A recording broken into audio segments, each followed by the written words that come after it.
6:52, time for the morning sprint. An update on Wednesday night's homicide in downtown Madison, the first of the year. One of the people of interest now being classified as a suspect. Homicide charges are pending. The second person is also still in jail on a probation violation. The victim was shot just as he was leaving the Dane County Jail with a family member next to him. More than a dozen shell casings were found at the scene. Police also recovered the gun. It was found in the area where the two were taken into custody by the Alliant Energy Center. In a criminal complaint, Beloit police have identified the man charged with killing 19-year-old Gian Broomfield outside of Beloit Memorial High School in January. Amari Goodall was located after a tip led police to Holland, Michigan. A tactical team took him into custody without incident Wednesday. He'll face an extradition hearing before he can be transported back to Wisconsin. A man accused of killing 6 people and injuring dozens more after driving through a Waukesha Christmas parade says he doesn't feel safe in jail.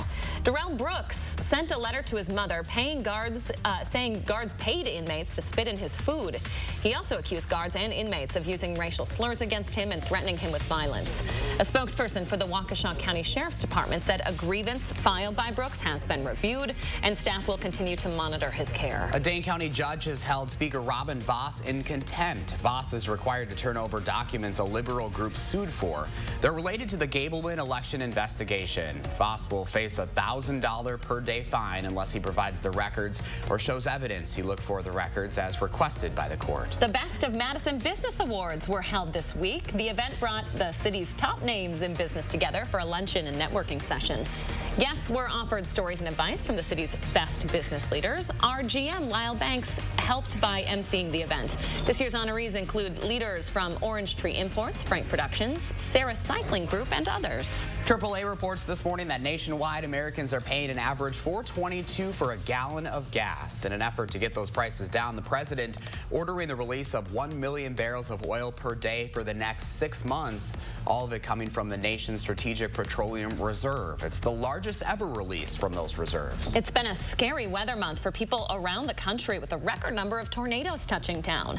Just in the month of March, there have been at least 214 tornadoes. It's the most on record since 1950. The Storm Prediction Center says the previous record for March was set just last year with 191 tornadoes. Usually there are only around 80. An Amazon warehouse in New York's Staten Island is leaning towards unionization. The National Labor Relations Board released an unofficial tally of the union vote happening there, showing 57% are in favor so far. A final count expected today. It would be the first Amazon warehouse to unionize in the U.S. Meanwhile, workers in an Alabama warehouse voted against unionizing yesterday for the second time.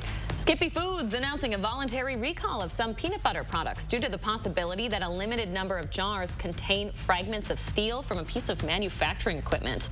The recalled items have use-by dates from early May 2023. The products were sold in 18 states, including Wisconsin. If you don't like your recent purchase from IKEA, you're in luck. The Swedish furniture company will pay you for the items. It's called the Buyback and Resell program, and it's now a permanent part of the company in its 37 U.S. stores. It only applies to personally used furniture that is fully assembled and functional. We are looking at sunshine this morning. Temperatures hanging out at 25 degrees now, so we're already starting to warm things up, and we will continue to warm up throughout the day. Road conditions are going to be all smooth, and sky conditions generally stay clear throughout the day. Look for temperatures over the next 12 hours going from the 20s and into the mid-40s. That does come with sunshine as well as you plan out your day. All right, Chris Reese, thank you. And thanks for joining us, everyone. Make it a great day and have a wonderful weekend. We'll see you Monday.